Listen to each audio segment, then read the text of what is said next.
Hi fam, ನಮಸ್ತೆ. Welcome to my YouTube channel Shashi vlogs. ಇವತ್ತು ಒಂದು ಸೂಪರ್ ಆಗಿರುವಂತಹ ಹಾಗೆ ಟೇಸ್ಟಿ ಆಗಿರುವಂತಹ ರೆಸಿಪಿ ಜೊತೆ ನಿಮ್ಮ ಮುಂದೆ ಬಂದಿದ್ದೀನಿ. ಅತಿ ಸುಲಭವಾಗಿ ಮಾಡ್ಕೋಬೋದು. ಕೆಲಸ ಕಡಿಮೆ, ರುಚಿ ಜಾಸ್ತಿ ಅಂತಲೇ ಹೇಳ್ಬೋದು. ಬನ್ನಿ ಹೇಗೆ ಮಾಡೋದು ಅಂತ ನೋಡೋಣ. ಇದು ಬಂದು ಬದನೆಕಾಯಿ ಚಟ್ನಿ ಅಂತ.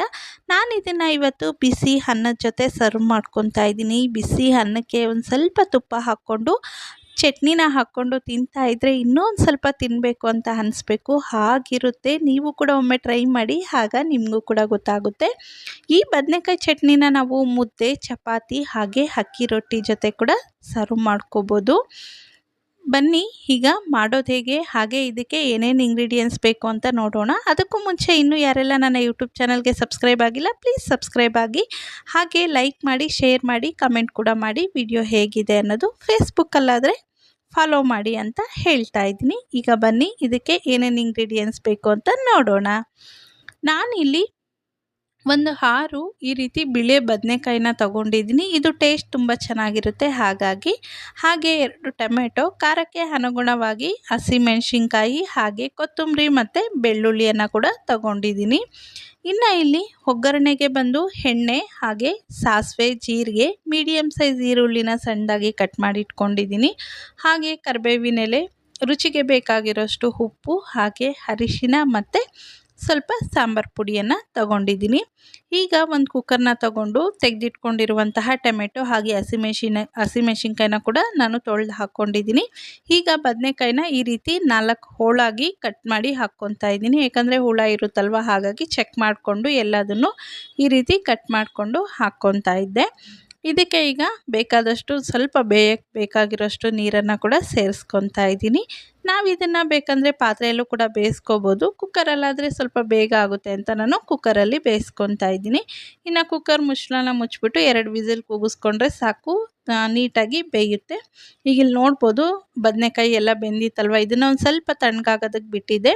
ಅದಾದಮೇಲೆ ಮಿಕ್ಸಿ ಜಾರ್ನ ತಗೊಂಡು ಅದಕ್ಕೆ ಬೆಳ್ಳುಳ್ಳಿ, ಹಾಗೆ ನಾವು ಬೇಯಿಸಿಟ್ಕೊಂಡಿರುವಂತಹ ಹಸಿ ಮೆಣಸಿನ್ಕಾಯಿ, ಹಾಗೆ ಬದನೆಕಾಯಿ, ಟೊಮೆಟೊ, ಸ್ವಲ್ಪ ಕೊತ್ತಂಬರಿ, ಹಾಗೆ ರುಚಿಗೆ ಬೇಕಾಗಿರೋಷ್ಟು ಉಪ್ಪನ್ನು ಕೂಡ ಸೇರಿಸ್ಬಿಟ್ಟು ಇದನ್ನು ಸ್ವಲ್ಪ ತರಿಯಾಗಿ ರುಬ್ಕೊತಾ ಇದ್ದೀನಿ. ನೀವು ಬೇಕು ಅಂದರೆ ನೀರು ಕೂಡ ನುಣ್ಣಗೆ ಕೂಡ ರುಬ್ಕೋಬೋದು.